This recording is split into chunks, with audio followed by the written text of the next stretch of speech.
ఏంటి ఉద్దేశం, ఏంటి రాజ్యాంగంలో ఉన్నటువంటి ఉద్దేశం ఏంటి? తరతరాలుగా ఈ యొక్క అణగారినటువంటి వర్గాలు, తరతరాలుగా వెనుకబడినటువంటి వర్గాలు, అది మనునీతి ధర్మం ప్రకారం కుల వృత్తుల వల్ల కావచ్చు, మరి ఏ ఇతర రీత్యా కావచ్చు, ఈ యొక్క అణగారినటువంటి వర్గాలన్నింటినీ కూడా పైకి తీసుకురావాలన్నటువంటి ఉద్దేశంతో రాజ్యాంగంలో ఈ యొక్క 4 స్తంభాలని నిర్మించి చట్టానికి లోబడి మీరు పని చేయండి అని చెప్పినటువంటి మహానుభావుడు బాబాసాహెబ్ అంబేద్కర్ గారు. అందుకే ఈ ఇన్స్టిట్యూషన్స్ అన్నీ కూడా మీకు మీ బాధ్యతలను గుర్తు చేస్తా ఉన్నా. మీడియాకి అంతరాలు లేనటువంటి సమాజమే మన ధ్యేయంగా ఉండాలి అన్నటువంటి చెప్పినటువంటి వ్యక్తి గొప్ప వ్యక్తి బాబాసాహెబ్ అంబేద్కర్ గారు. ఇక అణగదొక్కబడినటువంటి కులాలని ఒక షెడ్యూల్డ్ కులాలుగా పెట్టి, ఒక షెడ్యూల్లో పెట్టి వాళ్ళకి రిజర్వేషన్స్ పాటించమనని, ఆ బాధ్యతని గుర్తు చేయడానికే ఈ బ్యూరోక్రసీ, జ్యుడిషియరీ, ఈ యొక్క పార్లమెంట్ అన్నటువంటి దాన్ని ఆయన రూపొందించడం జరిగింది. దాంట్లో మీ పాత్ర కూడా ఉంది. ఈ రిజర్వేషన్స్ని పాటించేటట్టు ఈ యొక్క ఇన్స్టిట్యూషన్స్ అన్నీ చేయాల్సినటువంటి బాధ్యత మీ మీద కూడా ఉంది. ఈ సందర్భంగా మీరు ఎలా గత 3 రోజులుగా మీరు ఏం ట్రోల్ చేశారు, మీరు ఏం టెలికాస్ట్ చేశారు అన్నటువంటి విషయం నేను వేరే చెప్పనక్కర్లేదు. ఎవరికి మీరు ద్రోహం చేసింది? ఒక ఆదివాసీ మహిళకి, ఒక ఆదివాసీ అధికారినికి ఒక్కసారి ఏదో లేనిది ఉన్నట్టుగా చిత్రీకరించి అవాస్తవాలని, ఆధారాలు లేనటువంటి వాటిని టెలికాస్ట్ చేసి ఘోరమైనటువంటి తప్పిదం చేసినటువంటి ఛానల్స్ మొట్టమొదటిది మహాన్యూస్. నన్ను డిస్టర్బ్ చేయొద్దు. నేనంతా పూర్తి చేసిన తర్వాత నువ్వు ఏదైనా అడుగు, నేను చెప్పేదానికి సిద్ధంగా ఉన్నా. నువ్వు కూడా వంశీకృష్ణలాగా ప్రవర్తించొద్దు. మహాన్యూస్ 2, ABN 3, TV5 నీకు ఇబ్బందిగా ఉండొచ్చు, కానీ ఇవన్నీ కూడా వాస్తవాలు. ఒక న్యూస్ని టెలికాస్ట్ చేసే ముందు దాని ఆధారాలు ఏంటి, ఎవరి మీద అయితే ఆరోపణలు చేస్తున్నామో ఆ ఆరోపణలు వాళ్ళతో చెకప్ చేసుకొని వాళ్ళ అభిప్రాయాలు తీసుకోవడం జర్నలిస్ట్ సాంప్రదాయాలకి శ్రీకారం చుట్టడం. అది కూడా పూర్తిగా మర్చిపోయి మీ పాటికి మీరు ఆధారాలు లేకుండా టెలికాస్ట్ చేయడం అన్నటువంటిది ఘోరమైనటువంటి తప్పిదం. తప్పకుండా మీరు ఎలా క్షమాపణలు మీ చేత చెప్పించాలో నాకు తెలుసు, నేను చేయిస్తాను కూడా. సమాజం ఒక బాధ్యత, నా గురించి మీ అందరికీ కూడా తెలుసు. నన్ను నేను చెప్పుకోవడం కాదు, చాలామంది మా పార్టీలో ఉండే వాళ్ళు కూడా నా పైన ఆరోపణలు చేశారు, తెలుగుదేశం వాళ్ళతో కుమ్మక్కై. నేను అవన్నీ బాధపడలేదు, నేను అవన్నీ కూడా లెక్క చేయట్లేదు. ఇదంతా కూడా ఈ కుట్రలన్నిటికీ కూడా అందరూ చాలామంది కలిసి కుట్ర చేసి, కానీ నా వ్యక్తిత్వం ఏందనేటటువంటిది నాకు తెలుసు. చాలా కింద స్థాయి నుంచి ఒక 8 ఎకరాలు ఉన్నటువంటి ఆ భూస్వామిగా మా తండ్రి గారికి 2 కొడుకులు. మా అన్న ఇంజనీర్ చదివాడు, నేను చార్టెడ్ అకౌంటెన్సీ కోర్స్ చదివా. ఆ 8 ఎకరాల పొలంలో ఉండేటటువంటి ఫలసాయంతో కింద అట్టడుగు నుంచి పైకి వచ్చినటువంటి వాళ్ళం. కష్టాలంటే ఏందో తెలుసు. వ్యవసాయ కుటుంబం.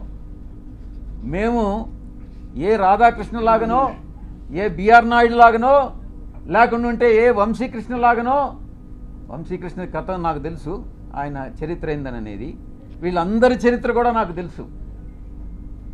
వాళ్ళలాగా సిల్వర్ స్పూన్తోనో లేకుంటే ఆ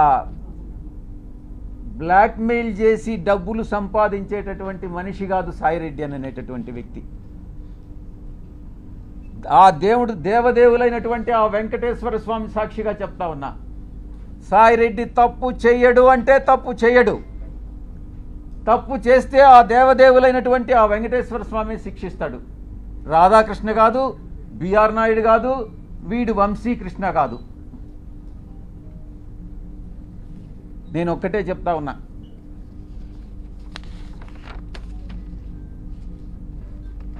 ఒక ఎంపీగా, బాధ్యతాయుతమైనటువంటి ఎంపీగా నా యొక్క బాధ్యతలను నేను నిర్వర్తిస్తా ఉన్నా. ఆ క్రమంలో సమాజాన్ని, అంతరాలు లేనటువంటి సమాజాన్ని తీర్చిదిద్దేదానికి నా వంతు కృషి నేను చేస్తా ఉన్నా.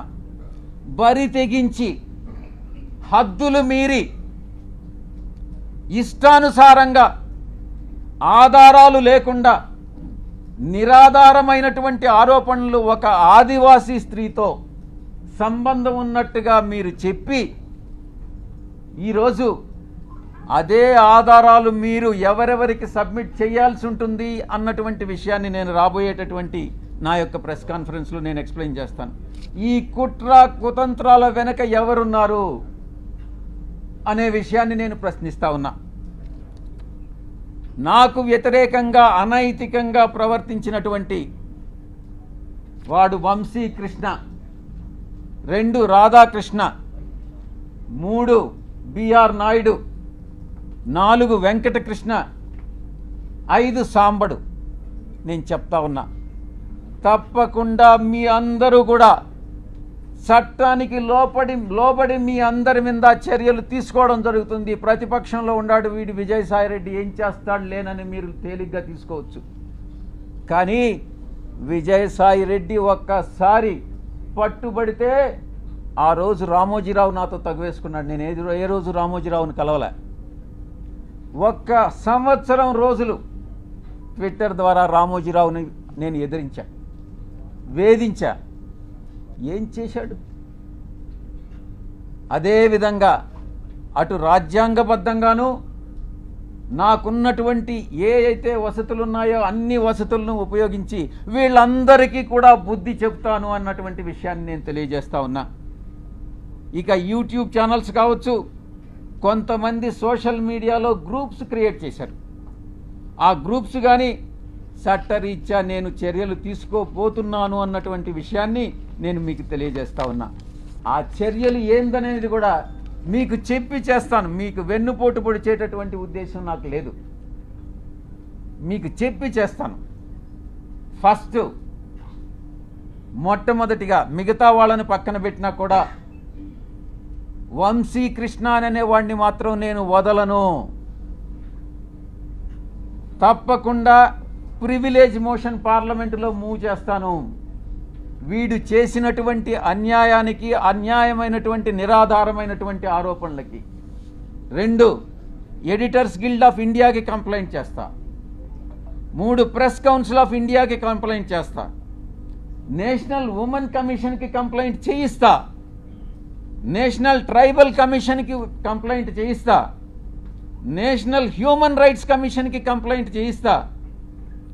ఆంధ్రప్రదేశ్ ఎస్టీ కమిషన్కి కంప్లైంట్ చేయిస్తా. డిఫమేషన్ కేసు ఫైల్ చేస్తా, నేనే చేస్తా. యూనియన్ ట్రైబల్ మినిస్టర్ని కలిసి వీడు చేసేటటువంటి అన్యాయాలు, వీడు చేసేటటువంటి అకృత్యాలు, వీడు చేసేటటువంటి బ్లాక్మెయిల్స్, వీడు చేసేటటువంటి ఇండస్ట్రియలిస్ట్ అందరినీ కూడా పిలిచి వాళ్ళని బెదిరించి, నీ ఇండస్ట్రీలో ఇవన్నీ తప్పులు చేశావు, నువ్వు ఇంత నాకు బ్లాక్మెయిల్ అమౌంట్ కట్టు అని బెదిరింపులను కూడా నేను కేంద్ర మంత్రికి నేను విన్నవిస్తా. ఇక నేనే టేకప్ చేస్తా నా మిత్రుల సహాయంతో. ఉమెన్ ఆర్గనైజేషన్స్ ఏవైతే ఉన్నాయో ఆ women organizations, SC ST organizations అందరినీ కూడా సమైక్యంగా ఏకీకృతం చేసి వీడి మీద చర్యలు తీసుకునేటటువంటి ఏర్పాట్లన్నీ కూడా చేస్తాం.